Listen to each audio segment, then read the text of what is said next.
Okay. I can't. I'm actually recording now on Blog TV. Oh, good. And looks like everybody gave up on me. I've only got one person watching here, and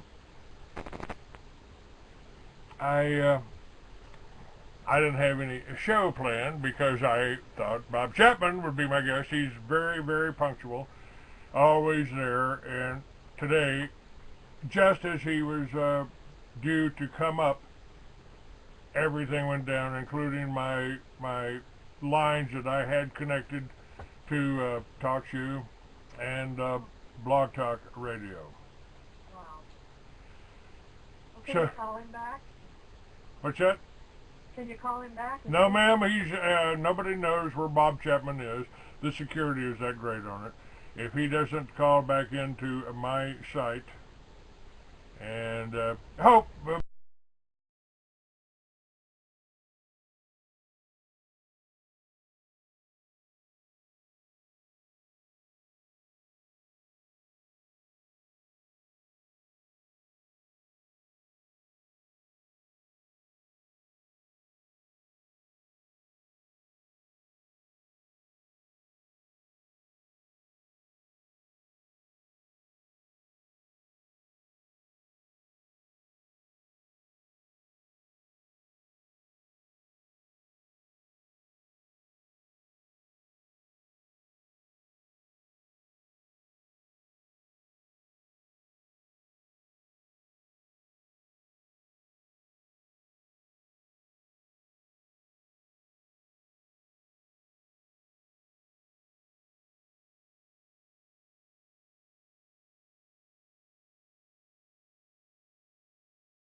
Well, hang on a minute. Let's see. Somebody's calling back in here. Let me see who I've got. Hello, who do I have from the 310?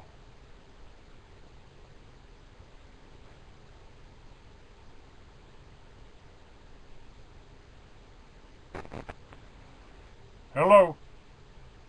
Do we have somebody from the 310 area code up there? Good morning, Clayton. Yes, sir. Who's this? This is David. David Cox. Oh, hey, David. How are you, man? Well, it's a sprinkling on my head, but I was just listening in. It took me quite some time, about 5 calls to get connected to you this morning. Yeah, it's been pretty incredible. I had someone else up there. Stay with me here. I've got 2 different microphones open, so nobody can hear you yet. But if you'll stay with me, there's a... I can hear him slightly. It's pretty low volume. And if you want to call back in on Blog Talk Radio... Okay, wait a minute. I think I've got Bob Chapman here. Excuse me. Great. Hello, is this Bob? It is. Hello, Bob. I'm sorry, man. My computer blinked out. Skype blinked out. Everything blinked out there for a moment. So, my apologies for that. Well, that's your government in action. I believe so. You know, I mean, I had... They've been trying to cut me off all week. And they took everything on the internet that had anything to do with me down. They're just trying to shut me up. And one of the shows they just, which is the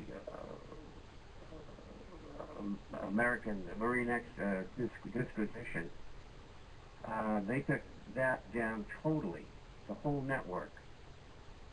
And the person who runs the show, Drew Rains, was warned by the State Department if he continued to do what he was doing, they would cut off his retirement and Social Security and his benefits at the VA hospital. That's you know, I've referred to this many times over the last 20 years as a war, and I put up some information, some English translation of some of Hitler's speeches and some of the other prominent Germans at the time, and everything they said is exactly what's happening in the United States right now. I just saw a letter from a woman who grew up in Austria. She's about 10 years older than I am. And she described how people were deceived by Hitler in Austria. And they voted him in to join the German nation by 98% of the vote. And it was due to unemployment and other things. And she wrote this because she wanted people to understand how to go about taking over a country. You know, I've been documenting this whole New World Order since I learned the CIA was a drug runners, and it's just really heating up. I wanted to ask you about Libya. You've been there. You knew Gaddafi. He was a thing. We've got one person that I've had on my show. He's the editor of Veterans Today, who happens to be Jewish, but I found very little that I disagreed with him on, except possibly Libya. There was information coming out that Gaddafi had done just wonders for Libya, the people of Libya, that he was giving them houses, he was sharing the oil money with them. There was very little illiteracy in Libya. He started the river, underground river, to bring water up to the farms in Libya. This is one of the things that's going around the internet, but the Gordon Duff, from the editor of Veterans Today, is saying that Libya was a whole CIA Mossad operation, and Gaddafi worked for them. And what is the accurate viewpoint? Well, I'm sorry to disappoint you, but I can't tell you because I don't know. And I have no further information that what is public today. What I do know is that for the Western nations such as the United States and England in particular, was very attractive, was the second largest inventory of oil in the Middle East, probably the best quality oil in the world, of course, to it. The 4 underground reservoirs that existed underneath the country, which were being used as you described, and the fact that they had $100 billion in their sovereign fund, plus their hoard of gold, which seems to have disappeared, and of course the sovereign fund has been frozen. He also talked about using a golden dinar as the currency, a gold-backed dinar for Northern Africa. He refused to join the AFRICOM, which was a creature of the neocon New American Century, which is nothing but a bunch of Nazis. And so they had a good reason to try to take over the country. I mean, it was simply a business proposition from that point of view. And the reason he was unceremoniously executed was because, and he was carrying a white flag, incidentally. He was what? Was because he knew too much, and he had made deals where he had been paying Tony Blair and Bill Clinton and others many others, money to give them good standing so we could do business deals and things like that. Bob, there's a lot of talk about the whole financial system being on the crashing, and there's talk about the going into electronic money. I mean, they're talking about some kind of new banking system. I would be suspicious of anything they're offering, but what's the we're going to have a currency crunch here. I mean, any more than it already is. We inflation has pretty much taken the dollar down, our buying power. Well, we've been hearing the same story for 40 years, so you get a little jaded in talking about it as an electronic currency. It's not going to be easy to implement. Others throughout the world are not going to want it. I think that the introduction of the system at this point in time, let's say there was a collapse of the financial system, I don't think they could get away with bringing in that kind of a system. I mean, the people will have been disturbed enough with what was going on. And so, with that said, I think that it would be very, very hard to do. That sort of thing would be much easier to do when there was prosperity. People say, well, gee, I'm doing well and making lots of money, and so let them do that. I don't care. But under these circumstances, no. And I think the push more than anything else is toward a currency, a world reserve currency, that's backed by gold. And the dollar could do that. They don't have the gold, they can borrow it and pay the recipient an interest fee. And so I think that's the way it's going to go. I don't believe we're anywhere near electronic money.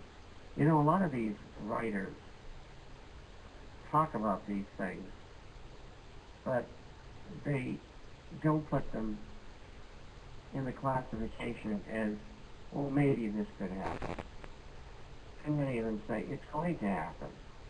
Some of them even give dates. And it's not only about electronic money, it's about the system collapsing and a myriad of other things. And I resented the sensationalism, because I think it's wrong. It misleads people, and it hurts them financially, maybe even otherwise. Are they, with these Occupy movements that are going around, and people are getting hurt? To me, this seems like a something that they've kind of engineered and staged in order to create the animosity between the people and the police. Is that possible, or am I reading too much into this? Are the people just finally getting fed up and realizing we're just like the people over in Egypt? We're just like the people over in Greece. They're doing the same things to us that they did to Argentina?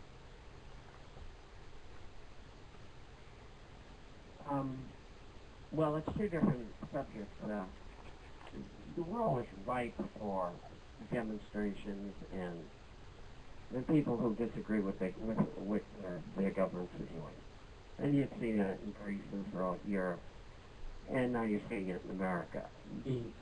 From my viewpoint, the original move put together by George Soros and the Tides Foundation, for which he's a big contributor, and this Mr. Peter B. Lewis, who owns Progressive Insurance, and of course Soros has been convicted twice, and in Paris he even appealed and lost, and he went through the UN and tried to get his conviction if they found they couldn't do it,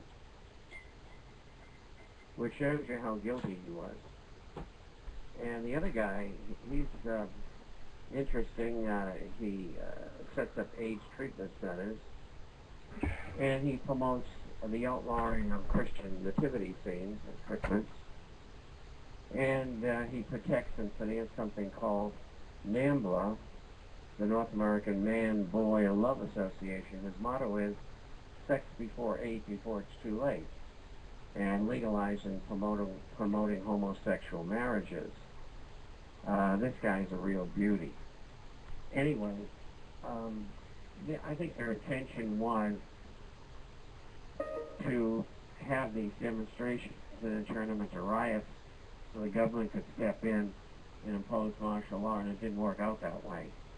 Immediately, people in the center, into the right, went into these demonstrations and told people, look, their answers are nothing more nor less than a communist manifesto. You don't want that. And then they go on to tell people about the Federal Reserve and other things. What's happened is that their movement has been neutralized. And yes, it's been violent. Yes, the leadership wanted to pit these people against the police, and 99.9% of them wouldn't do an overt thing, and even if they're forced to. And yes, the police are, in some instances, overreacting.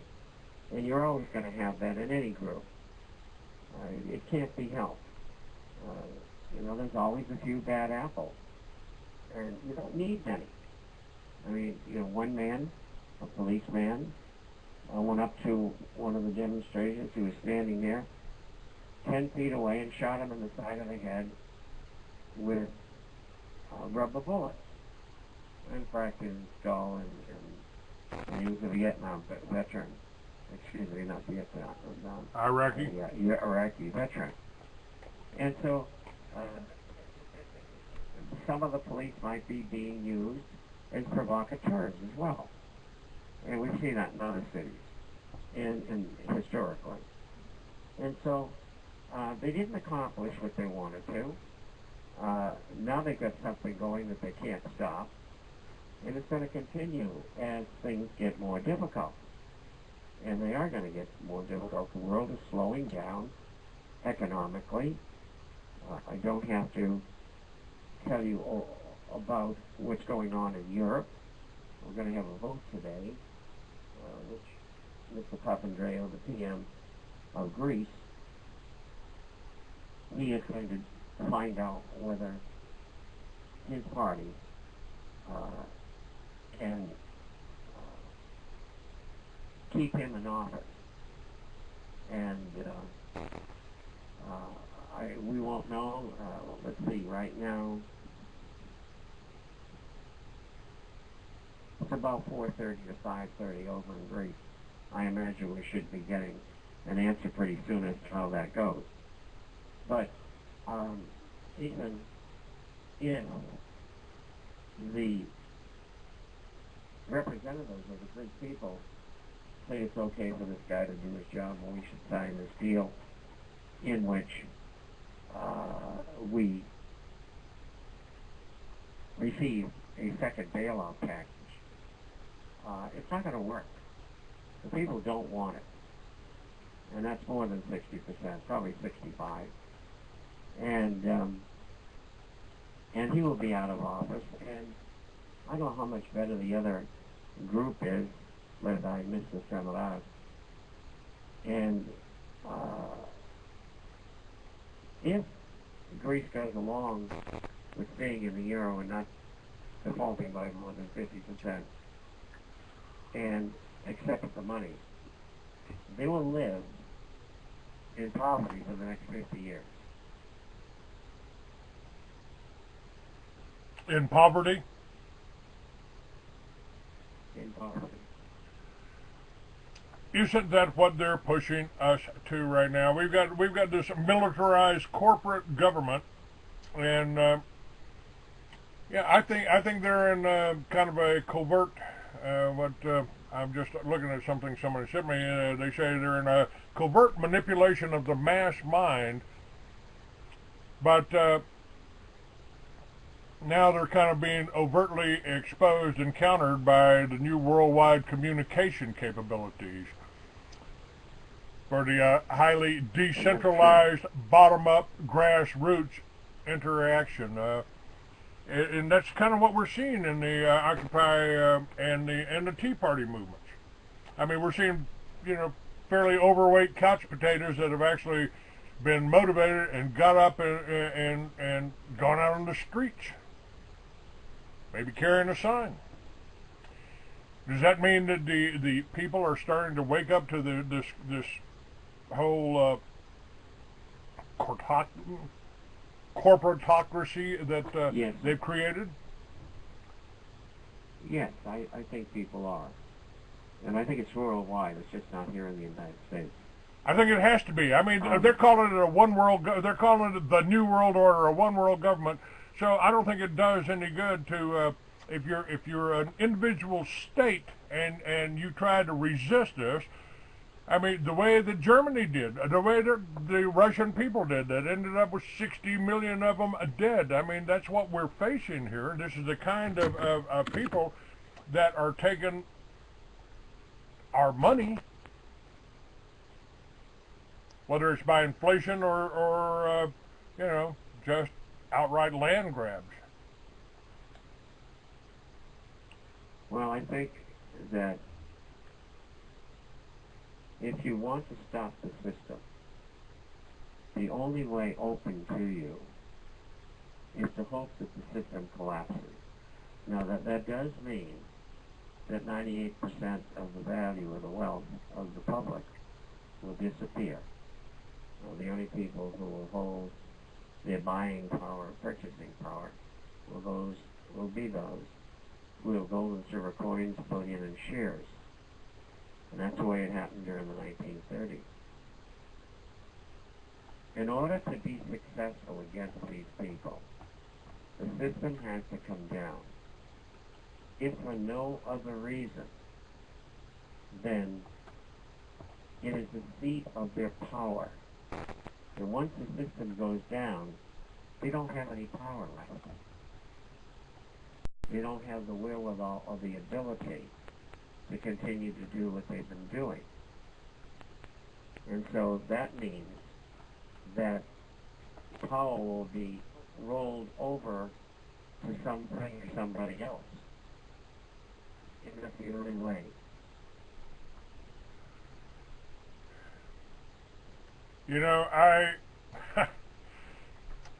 It's pretty interesting. I've been called a right-wing radical, right-wing extremist, anti-government. I guess I am. Bob. I mean, if I don't want the communist facade that they put on us, I guess I am anti-government to a certain extent. I say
I'm the most pro-government guy out there. If our government's following the Constitution, if if the government's been bound by the chains of the Constitution, that hasn't been, and Thomas Jefferson even warned us. He said, if you ever allow a private bank to issue your money, the banks and the corporations that spring up around them will leave your children homeless in the land we conquered. What's happening here, isn't it? Well, it certainly is, and it's happening in many countries. Because the same apparatus, the Illuminists, these elitists, are connected worldwide. And they have control over almost all countries.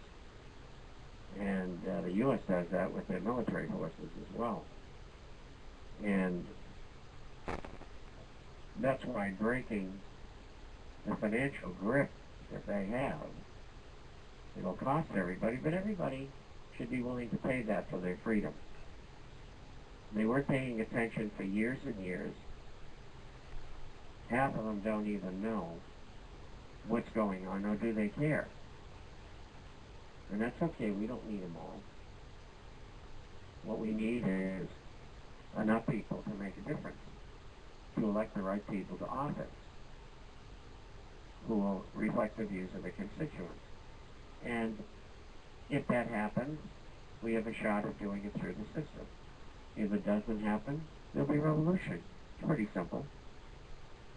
And nobody wants to face that. Nobody wants to do that. I don't want a revolution. I want to protect the revolution that we set up 200 years ago. But these people out there that do want a revolution, they're probably they're on the other side. They're the ones that are going to make money out for selling the police gear and turning our cops into SWAT teams, and that's actually what they've been doing for about the last 15 or so years, huh? Well, that's true. But what I'm talking about is inaccessibility.